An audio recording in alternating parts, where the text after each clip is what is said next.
안녕하세요. 에스투 메디슨입니다. 오늘은 항생제 관련해서 두 번째 시간인데요. 이제 이 시간부터는 항생제의 내성 기전에 대해서 알아보도록 하겠습니다. 이 강의에서는 이 항생제 내성 기전이 5가지가 크게 있어요. 그래서 첫 번째가 세포벽 합성 억제, 그리고 두 번째가 핵산 합성 억제, 세 번째가 세포막을 변경하거나 파괴시키는 경우, 그리고 네 번째가 단백질을 합성을 억제하는 경우, 그리고 다섯 번째가 세포 대사의 억제입니다. 이 5가지 중에서 지금 이 시간에는 이제 세포벽 합성 억제에 대해서 자세하게 나눠보도록 하겠습니다. 세포벽은 왜 중요할까요? 세균은 내부에 이제 삼투압이 매우 큽니다. 그래서 이제 삼투압이 뭐냐면 물리적으로 안에서 밖으로 밀어내는 힘을 말해요. 그래서 세균 자체가 내부의 삼투압이 매우 크다. 근데 이 압력을 이제 버티게 해주는 것이 뭐였죠? 네, 세포벽이었죠. 그 세포벽을 이루고 있는 게 펩티도 글리칸입니다. 네, 이제 이게 사람 세포에는 세포벽이 있을까요, 없을까요? 없죠. 네, 그러니까 세포벽을 공격하는 항생제는 선택적으로 누구만 죽일까요? 네, 세균만 선택적으로 죽일 수가 있습니다. 아주 매력적이죠. 네, 항생제를 썼을 때 사람의 세포가 죽어버리면 안 되잖아요. 근데 이 세포벽을 공격하는 항생제를 써서 그 세균만 선택적으로 죽이는 거죠. 네, 그래서 세포벽 합성을 막으면 세균은 벽이 약해져가지고 이제 삼투압에 의해서 터져가지고 이걸 라이시스라고 하거든요. 그래서 죽게 되고 그러기 때문에 대부분 이제 살균성을 띠게 됩니다. 네. 박테리시달이라고 하는데 살균성을 띈다 이것까지 알고 있으면 되겠습니다. 그래서 세포벽의 합성 과정을 우리가 그럼 알면 좋을 텐데 이 합성 과정이 크게 4가지로 생각을 하면 돼요. 그래서 먼저 이제 첫 번째로 제가 말씀드릴 것이 뭐냐면 세포 안에서 어떻게 보면 벽돌 재료를 만드는 그런 단계예요. 세포 안에서 벽돌 재료 만들기.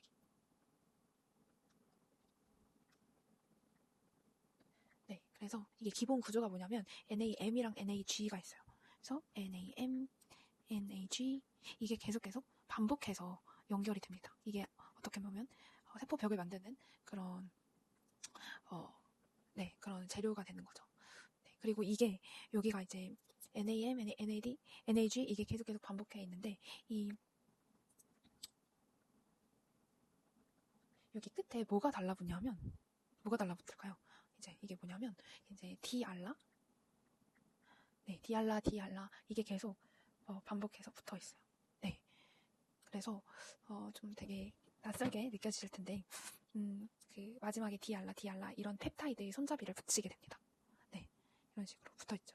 그래가지고 NAM, NAG라는 기본 단위를 만들고 마지막에 디알라라는 펩타이드 손잡이를 붙인다. 이거를 우리가 개념을 알고 있으면 좋을 것 같고 그러면 뭐를 차단을 하면 될까요? 네, 여기 보이는 것처럼 이제 이 NAM을 차단하는 이 NAM의 형성을 억제하는 약이 있겠죠.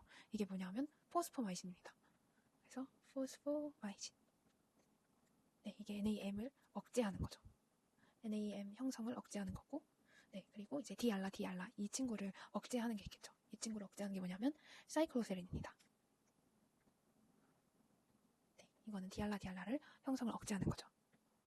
그리고 이렇게 벽돌이 만들어졌잖아요. 이게 기본 벽돌 단위인데 그래서 NH랑 NAM이 연결되고 거기에 이제 디알라라는 게 이제 연결이 되면 이제 그 펩타이드 손잡이를 붙인다고 했죠. 이게 벽돌의 기본 단위가 될 텐데요. 이게 딱 만들어지고 나면 이 지질 운반체를 이용해서 막을 통과하게 됩니다. 그래서 여기에 사용되는 게 뭐냐면 이제 지질 운반체를 이용해서 막을 통과하는데 이때 사용되는 게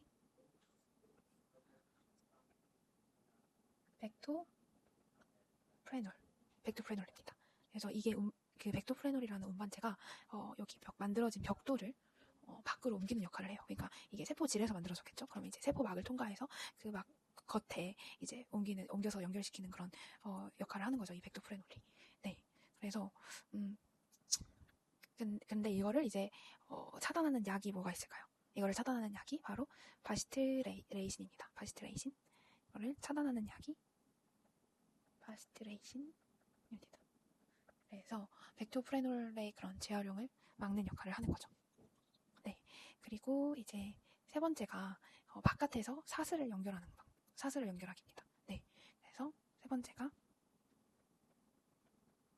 밖에서 사슬 연결. 그래서 NAM과 NAG 이 단위가 계속 길게 이어지게 돼요. 네. 그래서 이거를 차단하는 약이 뭐가 있냐면 방코마이신입니다. 많이 들어보셨죠? 이건 방코마이신. 반코마이신.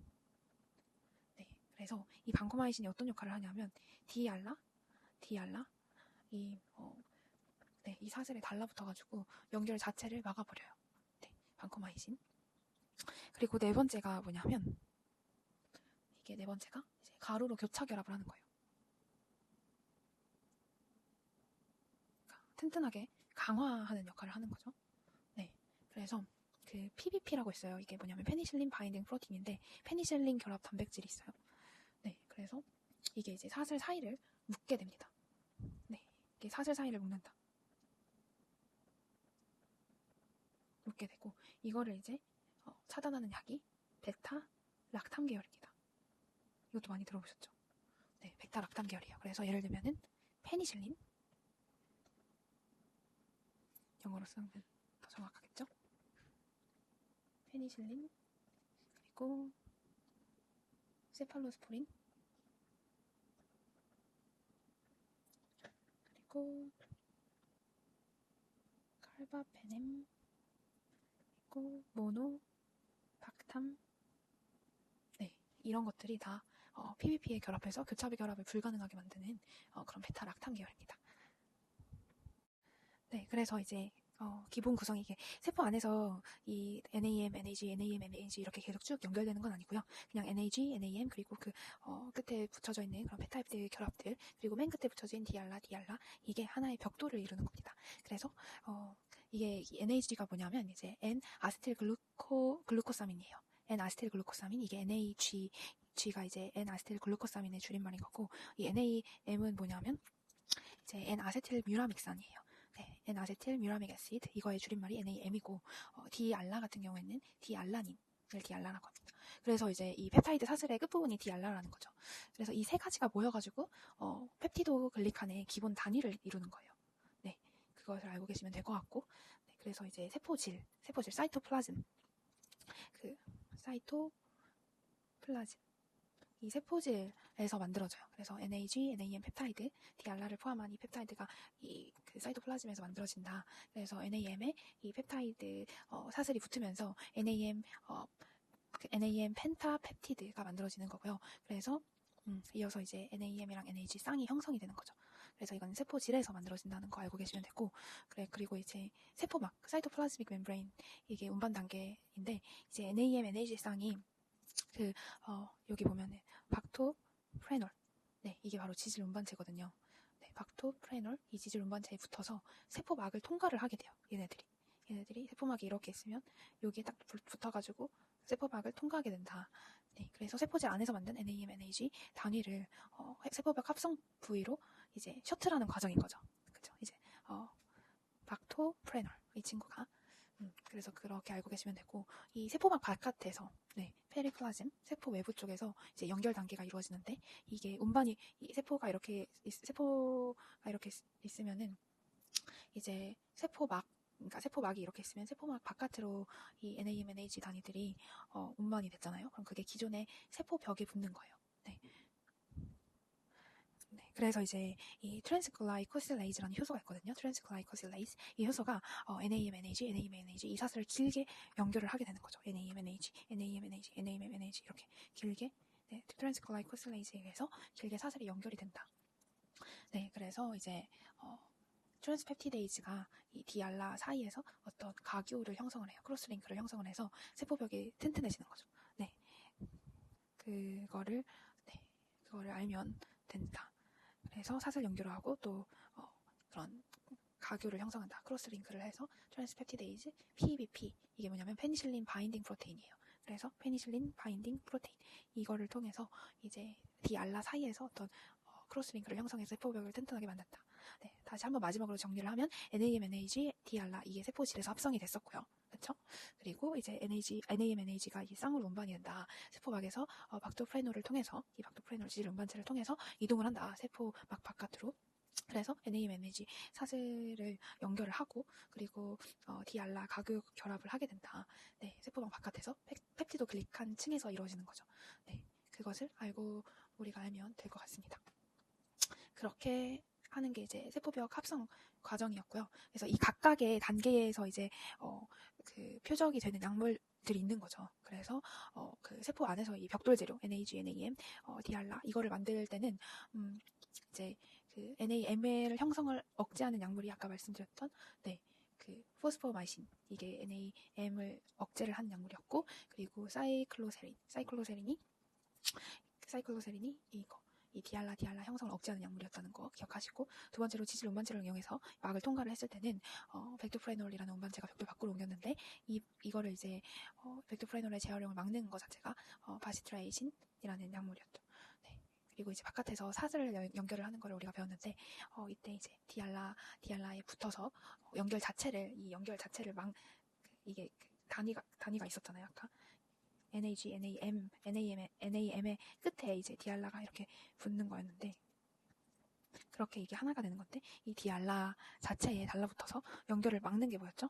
네, 방코마이신이었죠. 그거 알아두시면 좋을 것 같고, 그리고 또 이제 가루로 교차 결합을 했었잖아요.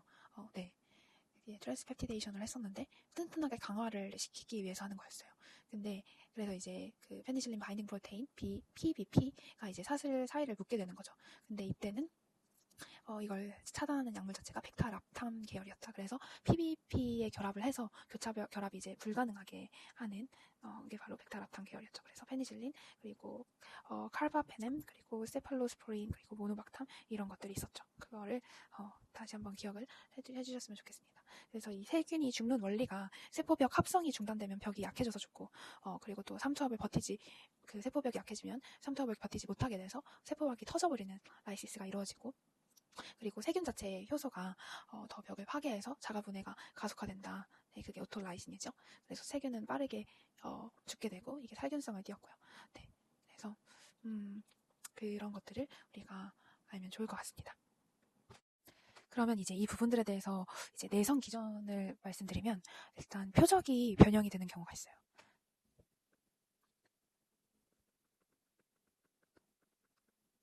네, 표적이 변형되는 경우가 이제 MRSA 그리고 VRE 이거 많이 들어보셨죠? 이게 어떤 거냐면 이제 PBP가 아까 우리가 이쪽에서 PBP가 이제 가루로 교차 결합을 할 때 PBP라고 우리가 이제 이 사슬 사이를 묶는 역할을 한다고 했는데 이게 이제 변형이 돼버려요. 그래가지고 이제 베타랍탐 결합이 안 되는 거죠. 네, 그래서 이거에 대해서 조금 더 자세하게 말씀드리자면 이제 MRSA가 그 메티실린 내성 황색 포도 상규균을 말을 하거든요. 그래서 원래 이제 스타필로코커스 어리어스는 이제 베타락탐 계열의 항생제, 뭐 페니실린이라던가 메티실린 이런 거 이제 잘 죽잖아요. 근데 이제 어떤 균들이 유전자 변형을 통해서 뭐 돌연변이라던가 아니면 외부의 유전자를 획득함으로 인해서 이제 새로운 PBP를 만들어내는 거예요. 그거를 이제 PBP2A라고 하는데 페니실린 바인딩 프로테인 2A 이거를 만드는 거예요. 근데 이 효소는 이제 백타락탐 항생제가 붙지 못하도록 구조가 바뀌어 있는 거죠. 네, 그래서 이제 이 MRI는 원래 황색 포도 상구균이 이제 스스로 유전자를 바꿔서 이제 내성을 획득을 하는 거고 이제 내성 균주가 된 거예요. 네, 그래서 이게 바로 MRSA, 메티실린 내성 황색 포도 상규균이다. 이거를 우리가 알아두면 좋을 것 같습니다. 그리고 이제 VR이라고 해서 이건 방코마이신 내성 장구균인데 이제 엔테로코커스 페칼리스랑 이제 페시움 이거는 이제 방코마이신에 잘 됐거든요. 근데 이것 또한 이제 일부 균이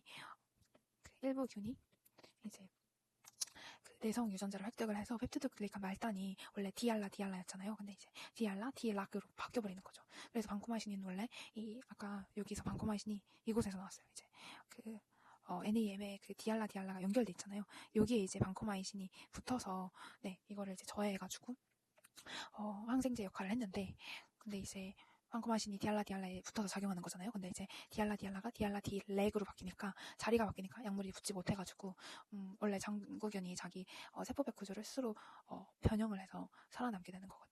그래서 이런 경우가 있다는 것을 우리가 알면 좋을 것 같고요. 그리고 이제 이런 경우는 이제 표적이 변형된 경우인 거고, 또 효소가 분해되는 경우가 있죠. 이게 바로 베타 락타메이지입니다. 아까 벡타 락탐 들어봤잖아요. 근데 벡타 락타메이지가 누가 만든 걸까요? 네, 이제 벡타 락타메이지가 뭐냐면 벡타 락탐 항생제가 아까 우리 페니실린이라던가 세팔로스포린, 카바페넴 이런 것들이 있었잖아요. 우리가 봤던 벡타 락탐 계열 항생제들이 있었는데 이 핵심 구조가 바로 벡타 락탐이었어요.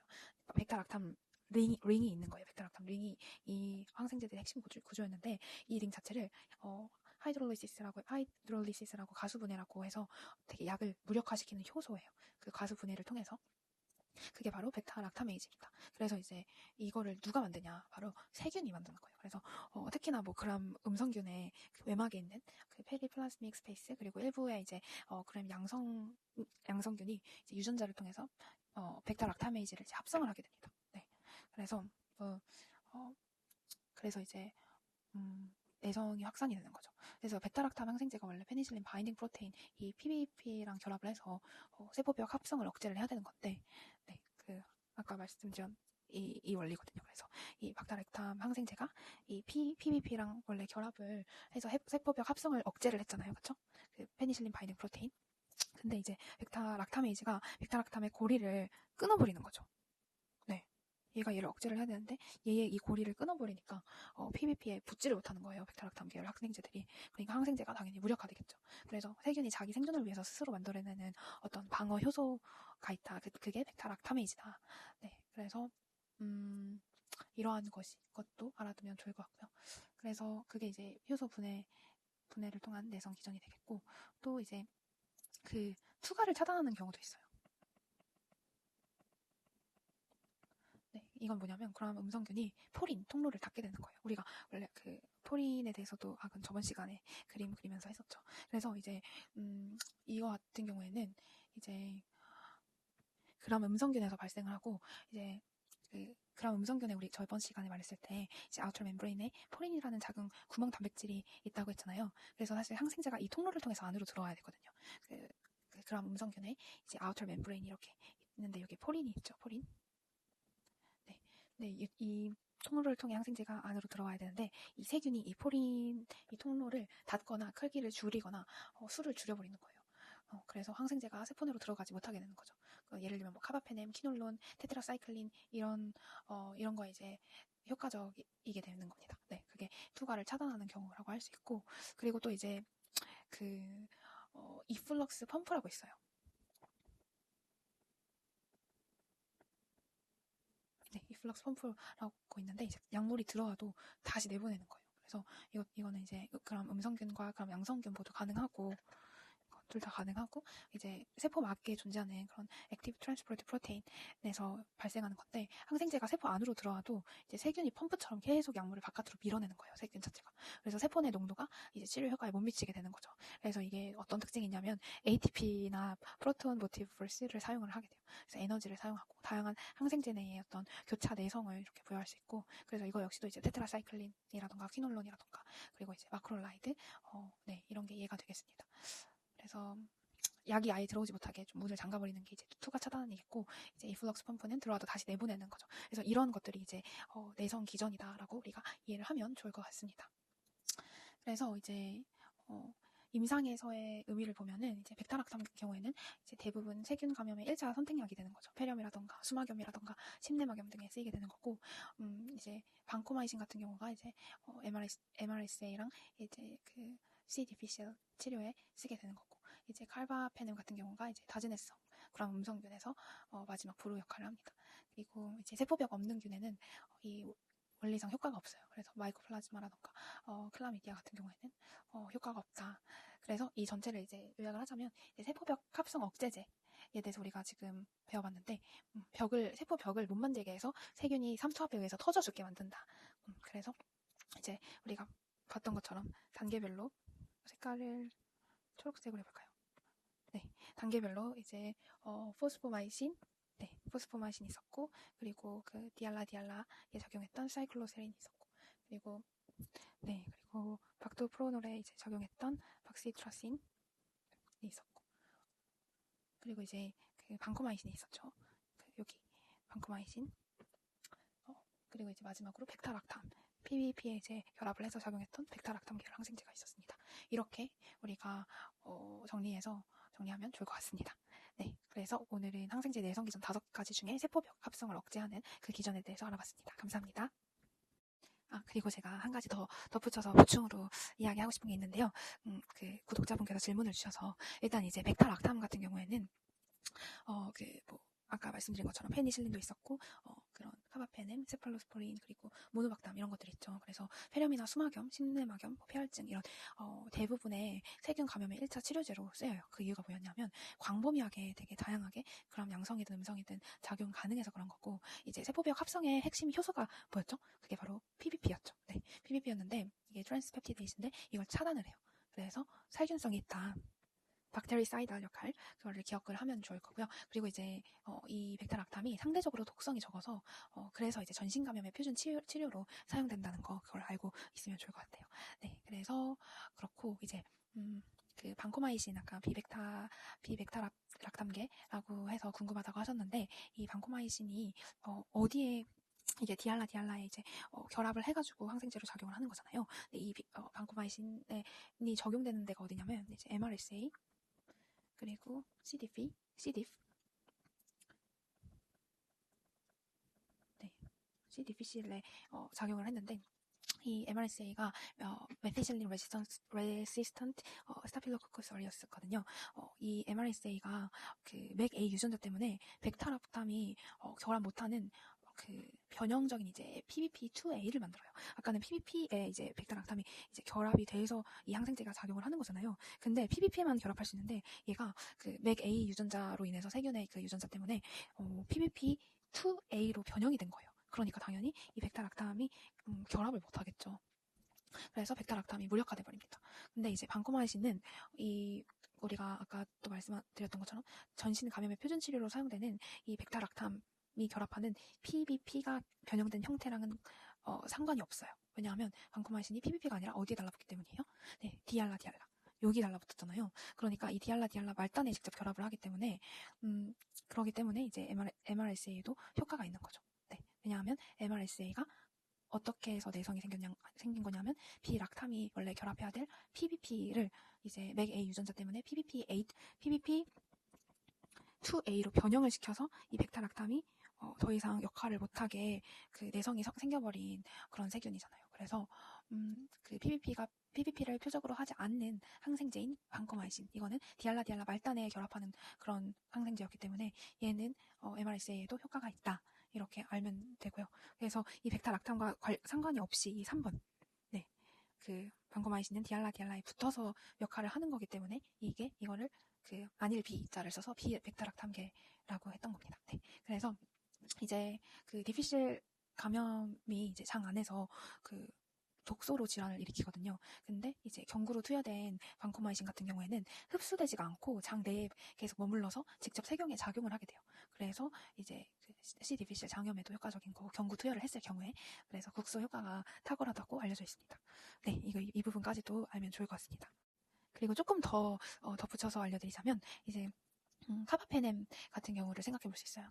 카바페넴이 이제 어떤 거냐면 예를 들면 이미페넴 그리고 메로페넴 이런 것들이 있는데, 이게 그 다제네성 구람 음성균에 작용을 해요. 네, 적용이 돼요. 특히나 이제 ESBL이 뭐냐면 이게 Extended Spectrum 베타락타메이즈예요. 그래서 베타락타메이즈가 이제 기존의 페니실린이랑 이제 세팔로스포린을 분해하잖아요. 그래서 내성이 발생하죠. 네, 근데 이제 카르바페넴 같은 경우에는 이제 분자 구조가 되게 안정적이어서 그 대부분의 ESBL에 잘 분해되지가 않아요. 그래서 이거를 이제 마지막 보루라고 여겨져요. 네, 그래서 그 광범위 커버리지가 있어서 중증 감염에서 되게 최후의 수단으로 사용되는 게 이 카바페넴이다. 네, 그거를 알고 있으면 좋을 것 같고요. 그리고 이제 세포벽이 없는 균이 있어요. 그게 뭐냐면 마이코플라즈마랑 이제 클라미디아, 이 두 가지가 세포벽이 없는 세균이에요. 그래서 마이코플라즈마 같은 경우에는 세포벽 자체가 없어요. 그러다 보니까 세포벽 자체가 없다는 말은 펩티도 글리칸이 없다는 말이겠죠.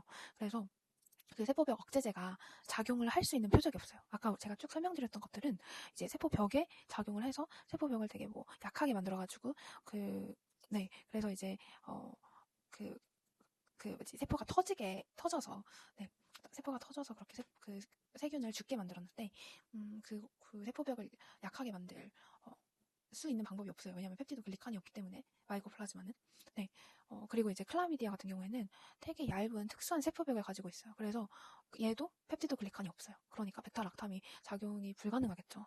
네, 백타락탐이 이제 세포벽에 그 PBP랑 결합을 해가지고 작용을 하는 거다 보니까. 네, 그래서 이제 세포벽 합성 억제제인 이제 베타락탐이든 방코마이신이든 이런 것들은 그 세포벽의 존재 자체가 전제 조건이에요. 네. 근데 벽이 없거나 펩티도글리칸이 없는 균에는 기전상 효과가 없어요. 그래서 이런 균에는 뭐를 사용하느냐? 마크롤라이드 그거나 아니면 테트라사이클린 같은 단백질 합성 억제제를 사용을 한다. 네, 그거는 이제 우리가 4번째, 4번에서 이제 배우게 될 거니까 그냥 그 정도만 알고 있으면 될 것 같습니다. 그래서 백타락탐 같은 경우에는 이제 백타락탐 계열은 표준 치료다. 광범위, 뭐 그람 음성이든 양성이든 광범위적이고 독성도 낮기 때문에 이제 감염의 표준 치료로 사용됐다. 그리고 방코마이신 같은 경우에는 MRSA랑 장내 이제 CDF 같은 특수 상황에서 사용된다. 그리고 여기 백타락탐 계열 중에 카바페넴 같은 경우에는 이제 내성균의 최후 선택으로 사용되고, 이제 세포벽이 없는 균 같은 경우에는 표적 자체가 없어서 효과가 없다. 이렇게 정리를 해서 알아두면 좋을 것 같습니다. 네, 진짜로 세포벽 합성 억제에 대해서는 오늘 이렇게 살펴본 것으로 마무리하도록 하겠습니다. 감사합니다.